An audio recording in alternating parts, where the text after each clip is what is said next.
Tractor Tales this week takes us to central Michigan. We talked to a collector with Moline on his mind. Take a look at this restored classic from 1950.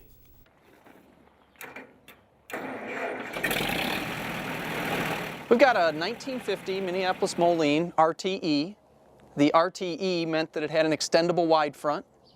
The Moline R was the smallest tractor Minneapolis Moline made until they bought the B.F. Avery Company in '52. It's about 25 horsepower. It's got a 165 cubic inch engine, 4-speed transmission. The extendable wide front, they made 1,115 versions with the extendable wide front, so it's fairly rare. We bought it over in central Michigan, '98 I think. We restored this tractor in 2002. The previous owner we bought it from, it had a bad engine knock, so we ended up putting new rings, bearings, all the new gaskets in the motor, put it right back together like it was. Everything was great.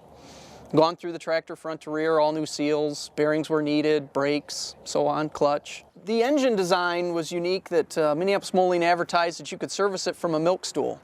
So you could sit on a milk stool and on the left side of it you can take the whole side of the engine off as one cover and get to your crankshaft and your rods and replace bearings and adjust bearings if need be. But yeah, they claimed it had 140 or less parts than a typical 4-cylinder engine in a tractor of its day.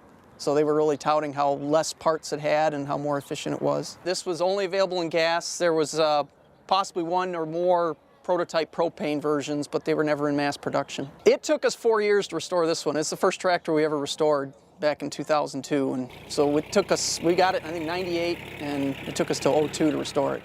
The barn's mostly full of Molines. In 1929, the Minneapolis Moline Power Implement Company was formed by the merger of 3 old line farm equipment makers. The oldest dated back to 1865.